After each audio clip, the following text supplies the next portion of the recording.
내가 무엇을 가지고 여호와 앞에 나아가며 높으신 하나님께 경배할까? 내가 번제물로 1년 된 송아지를 가지고 그 앞에 나아갈까? 여호와께서 천천의 수장이나 만만의 강물 같은 기름을 기뻐하실까? 내 허물을 위하여 내 맏아들을 내 영혼의 죄로 말미암아 내 몸의 열매를 드릴까? 사람아, 주께서 선한 것이 무엇임을 내게 보이셨나니 여호와께서 내게 구하시는 것은 오직 정의를 행하며 인자를 사랑하며 겸손하게 내 하나님과 함께 행하는 것이 아니냐. 할렐루야. 미국에 롭과 앤이라는 목사님 부부가 있었습니다. 이 롭이라는 목사님, 또 사모님이 앤인데, 이 목사님 가정에 아기가 태어났는데, 이 아기가 태어나자마자 울음소리가 좀 이상한 거예요. 이 목사님이 교회에서 이제 갓난 아기들 여러 명 봤지만 얘가 울음소리가 좀 이상해서 의사들한테 물어봤어요. 좀 얘 울음소리가 이상하다고. 그 의사가 애들 울음소리는 다 이상하다고, 걱정하지 마시라고, 이상 없다고. 그래서 집에 데리고 와서 이제 한 3주를 지켜보는데 그래도 이상한 거예요. 아니, 이상하다고, 아무래도 이상하다고. 그래서 다시 병원에 데리고 가서 3주 동안 얘를 지켜봤는데 그래도 아무래도 이상하다고, 검사 한번 해달라고. 그래서 정밀 검사를 이제 했는데 아니나 다를까 이 아이가 이제 희귀병으로 밝혀졌다라는 거예요. 이게 고양이 울음 증후군이라는 병이 있는데, 이 갓난아이가 우는 소리가 약간 고양이 울음소리 같다라고 해서 이 병이 이름이 붙여졌다라는 것입니다. 이 병이 걸리면 평생 근육이 발달하지 못하고 평생 운동신경이 떨어지고 평생 정신지체를 가지고 평생 발달장애를 가지고 살아가야 된다는 것입니다. 청천벽력 같은 소리입니다. 이 목사인 롭과 사모님이네는 정말 간절하게 기도해요. 아니 이게 무슨 일입니까? 이 목회자 가정에 어떻게 이런 일이 있을 수 있습니까? 하나님, 제발 이 아기를 고쳐주십시오. 이 유전자를 고쳐주셔서 건강하게 정상적인 아이로 자라게 해주십시오. 얘가 무슨 죄가 있습니까? 얘 불쌍한 얘를 자라서 얘도 가정도 꾸리고 자녀도 낳고 그렇게 평생 좀 휠체어에 앉아서 살지 않도록 정말 하나님 고쳐달라고 간절하게 기도했습니다. 1년을 열심히 기도했는데 얼마나 간절하게 기도했겠습니까? 그런데 조금도 나아지지 않는 거예요. 그렇게 1년 동안 열심히 기도하는 가운데 이 롭이 사역하는 교회의 한 성도님이 우리 딸이 아직 어린데 어린 여자아이가 암 진단 받았다고, 목사님 장로님들이랑 같이 기도 좀 해달라고. 근데 이 목사님이 고민이 되는 거예요. 우리 애도 아직 내가 기도해서 못 낳았는데 기도해 줘야 되나?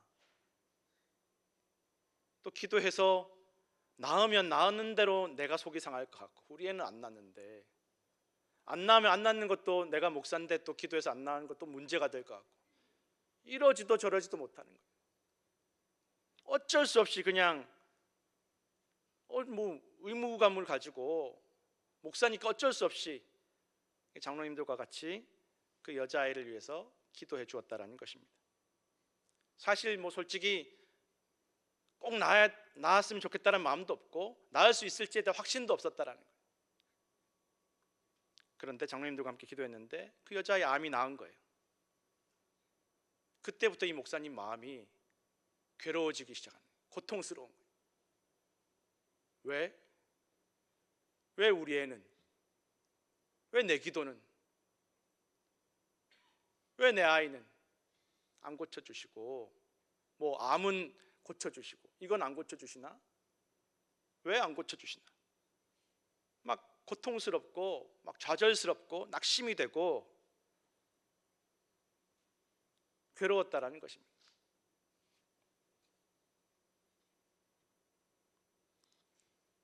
오기가 생기다라는 거예요. 어디까지 안 들어주시나 한번 보자. 내가 더 바짝 기도해야 돼. 고통스럽고 막 속상하고 분노에 차서 이 목사님이 더 기도했다라는 거예요.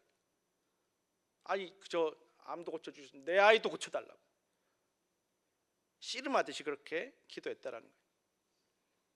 그렇게 목사님이 응답되지 않은 기도 때문에 막 몸부림치면서 괴로워하면서 기도하는 동안 정작 이 장애를 가진 이 아기는 사모님이 돌보시는데, 사모님이 이 아기를 돌보시면서 기저귀도 갈아주고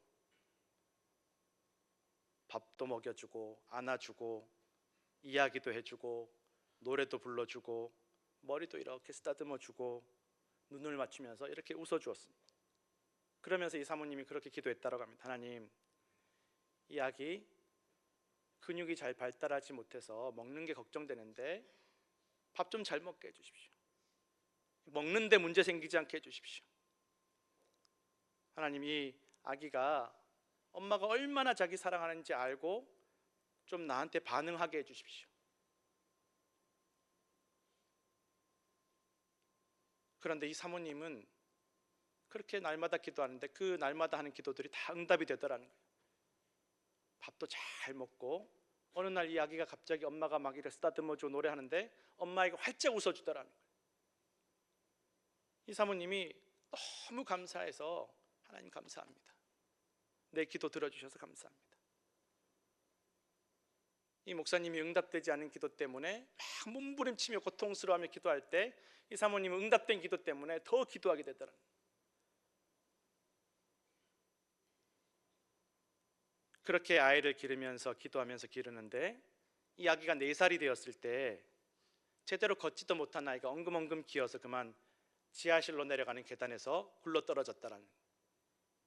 잠깐 한눈 파는 사이에 이 장애를 가진 아이가 계단에서 굴러떨어지는데 하필 또 머리부터 떨어진 거예요. 떼굴떼굴 굴렀는데 쿵쾅거리는 소리가 들려서 가보니까 아이가 머리부터 떨어져가지고 머리가 붓고 막 온몸을 막 떨면서 경련을 하는 거예요. 그러다가 금세 애가 축 늘어지는데 이 엄마가 보기엔 금방 숨 넘어갈 것 같은 거예요. 급하게 남편에게 전화해서 병원으로 가는데 이 사모님이 차 안에서 병원 가는 길에 손을 들고 하나님, 하나님께 맡깁니다. 이 아이를 하나님께 맡깁니다. 하나님께 맡깁니다. 그렇게 하나님 뜻에 순종하는 마음으로, 하나님 뜻을 구하는 마음으로 두 손을 들고 기도했다라는 것입니다. 그렇게 병원에 도착했는데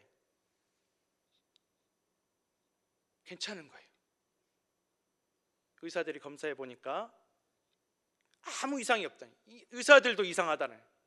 아니 그렇게 머리부터 떨어졌고 장애가 있는 애가 떨어지면 아니 어디 안에 출혈도 생길 수 있을 텐데 전혀 이상, 아무 깨끗하다는, 아무 이상이 없다라는 거예요. 이 아기 아버지 목사님이 왜 어떤 기도는 들어주시고 왜 어떤 기도는 안 들어주시는가 생각을 하게 되더라는 거예요. 그러면서 돌아보게 되었는데 이 목사님과 사모님이 이 아기로 통해서 많이 변했다라는 거예요.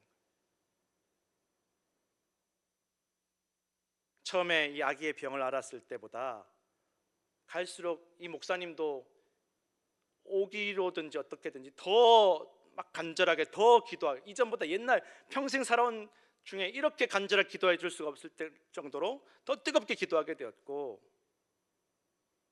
지하실 계단으로 굴러떨어진 사건 이후에는 이제 이 목사님과 사모님이 손을 들고 하나님께, 하나님 뜻에 순종하는 기도를, 하나님께 맡기는 기도를 하게 되었다라는 거예요. 돌아보니까 이 아이는 달라진 게 없는데 이 목사님과 사모님이 많이 변하는 거예요. 이 목사님 처음에 기도할 때 어떻게든지 내가 원하는 목회, 내가 원하는 교회, 내가 원하는 인생을 위해서 하나님께 간절히 기도하면서 어떻게 하나님께서 내 기도를 이루어 주셔야 될지, 어떻게든지 하나님을 움직이려고 성경 구절을 조목조목 뽑아가지고 하나님을 설득했다라는, 여기 이 말씀 하셨으니까 하나님, 내 인생 내 목회는 이런 식으로 인도해 주셔야 됩니다, 이런 식으로 응답해 주셔야 됩니다, 이런 기도를 응답해 주셔야 됩니다. 조목조목. 혹시 하나님 이해를 못 하실까 봐 조목조목. 그런데 이제는 이 아이를 기르면서 이제는 그렇게 기도하지 않는다라는 것입니다.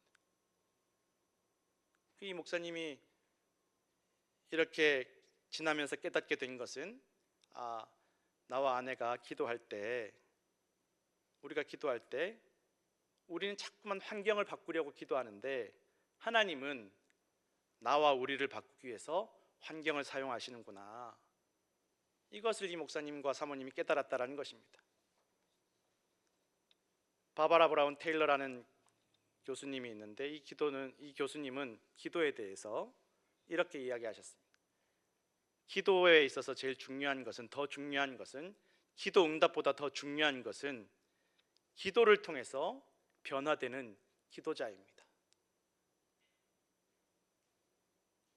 우리는 신앙생활하면서 내가 원하는 거, 내가 보기에 좋은, 내가 좋아하는 것을 위해서 기도하고 열심으로 신앙생활합니다. 내가 원하는 게 뭔지를 하나님께 자꾸 말씀드리고, 하나님 자꾸 이해 못 하시는 것 같아서 또 말씀드리고, 하나님 귀가 어두우신 것 같아서 또 말씀드리고, 하나님 말씀하신 것도 기억 못 하시는 것 같아서 말씀 다 뽑아서 다시 알려드리고 가르쳐 드린다라는 거예요. 이렇게 말씀하시지 않았냐고. 그러니 내가 원하는 대로 들어주셔야 된다라고 기도하고 신앙생활을 하더라는 것입니다. 그러면서 정작 하나님이 원하시는 것은 무엇인지, 하나님 뜻이 무엇인지, 우리에게 하나님께서 원하시는 것이 무엇인지는 관심도 없고 중요하게도 생각하지 않는다라는 것입니다. 오직 내가 필요한 거, 오직 내가 원하는 거, 오직 내가 좋아하는 거, 내가 원하는 과정과 방법만이 중요하게, 그렇게 기도할 때가, 그렇게 신앙생활할 때가 얼마나 많은지 모른다라는 것입니다. 그러다가 내가 원하는 대로 응답되지 않고 이루어지지 않으면 낙심하고 슬퍼하고 시험 들고 분노하고 원망하고, 그렇게 되더라는 것입니다. 오늘 이 미가 선지자의 시대는 너무 혼란스러운 시대였어요. 불안하고 갈피도 잡을 수 없는 시대였고, 일단 이스라엘이 남북으로 나누어져서 서로 한때는 한 가족 한 형제들이었는데 완전히 못 잡아먹어 안달인 원수지간이 되어버려요. 어떻게든지 북쪽은 남쪽을 무너뜨리려고, 남쪽은 북쪽을 무너뜨리려고 하고, 그런 와중에 주변에는 아수르, 아람, 애굽, 얼마나 대단한 나라들이 호시탐탐 요 틈을 노리는 거예요. 북쪽을 충동해가지고 남쪽 공격하게 만들고, 남쪽 충동해 북쪽 공격하게 만들고, 그래서 서서히 이 나라를 망하게 만들어서 정복하려고, 뭐 힘으로도 하고 안 되면 종교적으로 파고드는 거예요. 그래서 아수르 사람들의 신, 또 애굽 사람들의 신, 아람 사람들의 신을 믿게 자꾸 만드는 거예요. 심지어는 이 이스라엘 백성들이 거기에 넘어가서 흔들려서 받아들이는 거예요. 자기를 괴롭히는 아수르 사람의 신을 데려다가 믿고, 예루살렘에서 믿고, 이스라엘에서 믿고, 애굽 사람들의 신들을 가져다가 믿고, 아람 사람들의 신들, 자기들 괴롭히는 사람들인데, 혹시 이 아수르 사람의 신을 믿으면, 같은 종교를 가지면 저 아수르 사람이 우리 안 괴롭히겠지, 저 아람 사람의 신을 믿으면 우리 안 괴롭히겠지, 그러다가 또 배신당하고 뒤통수 맞고 공격받고, 심지어 예루살렘 성전에 있는 제단을 가져다가 우상 숭배하는 데 사용하기도 했다라는 것입니다. 나라가 난장판이 되는 것입니다. 또 그렇다고 이 이스라엘 백성들이 완전히 또 하나님을 떠난 것도 아니에요. 나 이제 하나님 안 믿고 저 아수르 사람들만 믿을래가 아니라 두루두루 좋게 하나님도 믿고 아수르 사람들의 신도 믿고 이것도 믿고 저것도 믿고 애굽도 믿고 아람도 믿고 두루두루 다 좋은 게 좋은 거니까 다 재물, 여기도 재물 바쳐보고 저기도 재물 바쳐보고 어디 하나 얻어 걸려서 좋은 응답 되면 그게 좋은 거 아닌가? 한 군데만 얻어 걸려라. 온통 뒤죽박죽이 됩니다. 예배하는 방법도 다 뒤죽박죽이 되고 예루살렘 성전에도 재물 바치고 저기도 재물 바치고 또 자기들끼리 재물은 이런 거 바쳐야 된다고, 송아지 바쳐 1년 된 송아지 바쳐야 되고 여기 기름 바쳐야 된다 그러고 이 재물이 중요하다 그러고 심지어 자기 자식들도 재물로 바치는 일들이 이스라엘에 일어났다라는 것입니다. 수단 방법 가리지 않고 어떻게든 내가 원하는 것을 이루어내기 위해서, 어떻게든 내 안전 보장받기 위해서 수단 방법 가리지 않고 희생양을 찾는 것입니다. 재물 찾는 것입니다. 지도자들, 왕들부터 그렇게 흔들리니까 백성이 따라가지 않을 도리가 없습니다.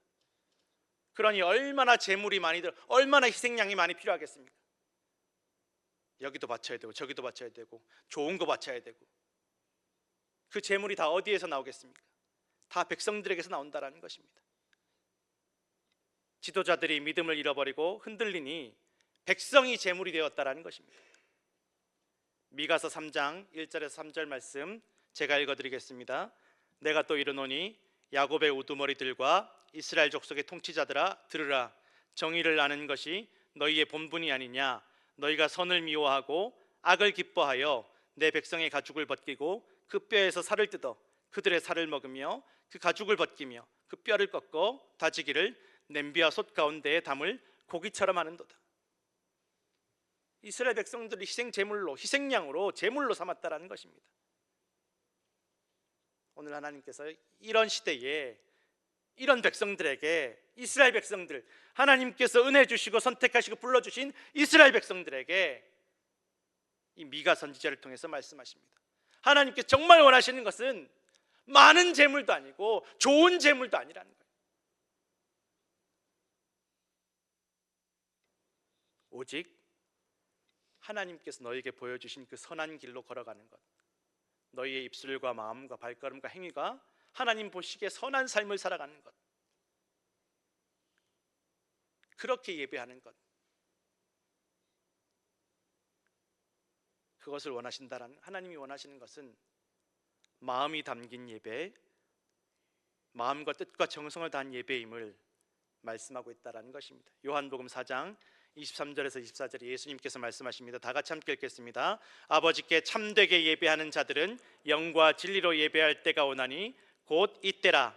아버지께서는 자기에게 이렇게 예배하는 자들을 찾으시느니라. 하나님은 영이시니 예배하는 자가 영과 진리로 예배할지니라. 아멘. 우리는 예배와 기도를 통해서 내가 봉사하고 헌금하고 어떻게든지 하나님 움직여 보려고, 하나님 내가 이렇게 봉사했지 않습니까? 내가 이렇게 재물 바쳤지 않습니까? 내가 이렇게 시간 투자했지 않았습니까? 그러니 내가 원하는 거 이 정도는 들어주셔야 되지 않겠습니까? 어떻게든 하나님을 움직이고 흔들려고 합니다. 그러나 하나님은 이 예배와 기도를 통해서, 봉사와 헌신을 통해서 우리가 변화되기를 원하시고 참된 예배자가 되기를 원하시고 참된 기도자가 되기를 원하시는 줄로 믿으시기 바랍니다. 하나님은 내가 생각하는 선함이 아니라 하나님께서 원하시는 선한 모습으로 예배하고 살길 원하시고, 그 하나님께서 원하시는 선함이 무엇입니까? 정의를 행하는. 예레미야 22장 3절 말씀 함께 읽겠습니다. 여호와께서 이와 같이 말씀하시되 너희가 정의와 공의를 행하며 탈취당한 자를 압박하는 자의 손에서 건지고 이방인과 고아와 과부를 압제하거나 학대하지 말며 이곳에서 무죄한 피를 흘리지 말라. 아멘. 정의와 공의를 행하는 것이 무엇입니까? 탈취당한 자를 압박하는 자의 손에서 건지는 것, 이 피해자를 도와주는 것, 이방인, 꼴도 보기 싫은 저 원수들, 저 하찮은 족속들, 우리와 안 맞는 사람들, 끝까지 안 맞는 사람들, 이방인들과 고아와 과부를 압제하거나 학대하지 말며 무죄한 피를 흘리지 말는 거예요. 무슨 말입니까? 사랑하라는 거예요. 내 몸처럼 사랑하라는 거예요. 이방인들도 원수들도 다 이웃으로 여기고 내 몸처럼 사랑하라는 것입니다. 그리고 인자를 사랑하라고 말씀합니다. 인자를 사랑하라고 할 때 인자는 사랑하는 걸 좋아하라는, 사랑하는 걸 즐기라는 것입니다. 인자라는 건 사랑입니다. 사랑, 베푸는 사랑, 낮아지는 사랑, 겸손한 사랑, 친절한 사랑, 하나님께서 이 세상을, 죄인들을 사랑하시는 그 사랑, 하나님께서 하나님을 거역한 자들을 사랑하시는 그 사랑, 대가를 바라는 사랑이 아니라 조건 없는, 변함없는 신실한 사랑이고, 이런 사랑하는 것을 좋아하고 즐거워하라는 것입니다. 사랑받는 것을 좋아하고 즐거워하는 것이 아니라 사랑하는 것을, 이렇게 사랑하는 것을, 원수 사랑하는 것, 내 이웃을 내 몸처럼 사랑하는 것을 좋아하고 즐기라는 것입니다. 그거 하나님께서 원하신다는, 나에게, 우리에게 원하신다라는 것입니다. 그런 재물을 원하신다라는 것입니다. 그리고 겸손하게 하나님과 함께 행하라라고 말씀하고 있습니다. 겸손하게 하나님과 함께 행하는 것이 무엇입니까? 하나님께 순종하는 것, 죽기까지 복종하는 것. 내 뜻과 하나님의 뜻이 다를 때, 내가 원하는 응답과 하나님께서 주신 응답이 다를 때, 그럴 때일지라도 하나님 뜻에 순종하는, 죽기까지 순종하는 믿음, 나의 원대로 마옵시고 아버지 원대로 하옵소서 하는 그 기도의 믿음, 그것이 바로 겸손히 하나님과 함께 행하는 것입니다. 미국의 컨트리 가수, 유명한 가수가 있다는데, 브룩스라는 가수가 있는데, 이 브룩스라는 가수가 고등학교 때 럭비팀이었다라는 것입니다. 근데 이 럭비팀을 하면서 이제 뭐 응원도 오고 여자아이들이 많이 오니까 그 중에 한 명한테 완전히 반해버린 거예요. 눈이 돌아가 버렸어요. 그래서 나는 쟤와 결혼해야 되겠다, 나는 고등학교 졸업하는 절로 그냥 쟤랑 결혼해야 되겠다. 그래서 그때부터 막 혼신의 힘을 다해서 날마다 기도하는 거예요. 하나님, 전 쟤랑 결혼해야 됩니다. 쟤랑 결혼하는 것 내 일생의 목적입니다. 하나님, 내가 쟤랑 결혼만 할 수 있으면 뭐라도 하겠습니다. 하나님, 제발 저 여자애랑 결혼하게 해주십시오. 난 쟤 아니면 죽습니다. 하나님, 나 좀 살려주십시오. 하나님, 나 쟤랑 결혼해야 됩니다. 내가 쟤랑 결혼하면 뭐든지 하겠습니다. 간절히 날마다 열심히 뜨겁게 기도했습니다. 그런데 응답해 주시지 않았습니다. 이루어지지 않았습니다. 그렇게 20년이 지나서 우연히 아내와 길을 갔다 그 여학생을 마주쳤는데, 이 브룩스가 속으로 그런 생각을 했습니다. 하나님 감사합니다. 큰일 날 뻔했습니다. 그때 들어주셨으면 큰일 날 뻔했습니다. 너무너무 감사합니다. 하나님, 그때 안 들어주신 거 너무너무 감사합니다.